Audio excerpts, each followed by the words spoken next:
Marco Polo is one of the world's most famous explorers who lived in the 13th century. The story of Marco Polo along the Silk Road to China is contained in a book entitled Marco Polo's Journey. It is said that he and his father and uncle traveled from Europe to Asia between 1271 to 1295. Marco Polo, who lived in China for 17 years, described the advanced culture of the East. Apart from that, Marco Polo apparently stopped on the island of Sumatra and claimed to have seen a mythological creature in the form of a one-horned horse or unicorn. Early life of Marco Polo. Marco Polo was born in Venice, Italy, in 1254. He was the son of a rich merchant.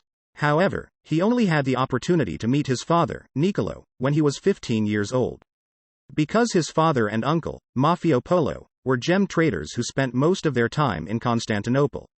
It was Niccolo and Mafio's journey when they joined a diplomatic mission to the court of Kublai Khan, the Mongol ruler, that would later lead Marco Polo to explore countries in Asia. Travel to China. In 1271, Niccolo and Mafio left for China via the Middle East, specifically Turkey and Iran. They then turned south towards the Persian Gulf to continue their journey by sea. However, this plan was abandoned after seeing that the existing ships were not suitable for use. Marco Polo and his father and uncle decided to continue their land journey by walking through the mountains, highlands and fields of Afghanistan. From there, they finally arrived at Kashgar, which is now in Xinjiang Uyghur in China. The journey continued through the Gobi Desert and they arrived in Cambaluc, now Beijing. The length of their journey to China was estimated to be around 3.5 years, because the weather was unpredictable and Marco Polo was often sick. Marco Polo's description of Kublai Khan's kingdom. The Polo family's relationship with Kublai Khan was very good. In fact, as told in the book Marco Polo, his family was given important positions at court. When he arrived at Xanadu, Kublai Khan's palace, Marco Polo was amazed by its magnificent marble architecture. Marco Polo also explained that in the Khan kingdom there were many priceless metropolitan cities. He even said that the East was more advanced than the West. Marco Polo's writings are also the only European writings that explain Japan at that time. Even though the story is very short, he said that at that time Japan was so rich that Kublai Khan wanted to invade it. While living in China, Marco Polo studied a lot of local culture and eventually mastered 4 languages.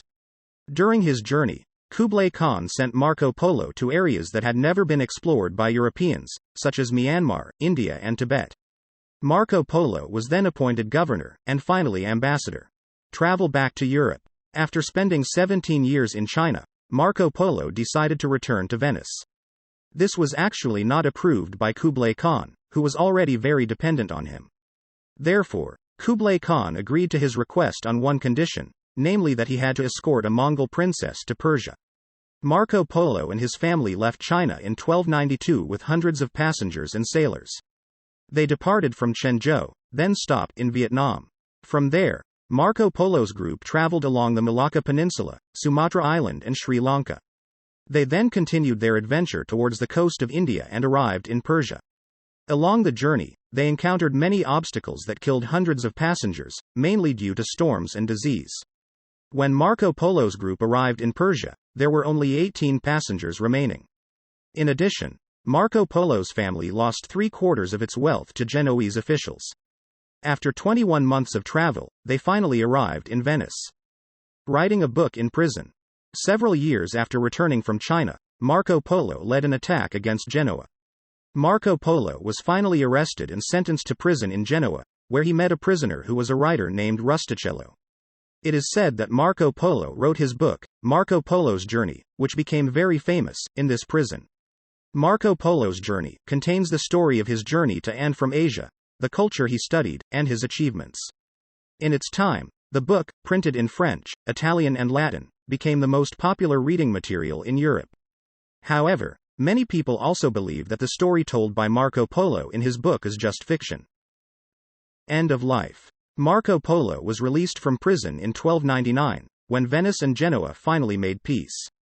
Upon returning to Venice, he married and had 3 daughters.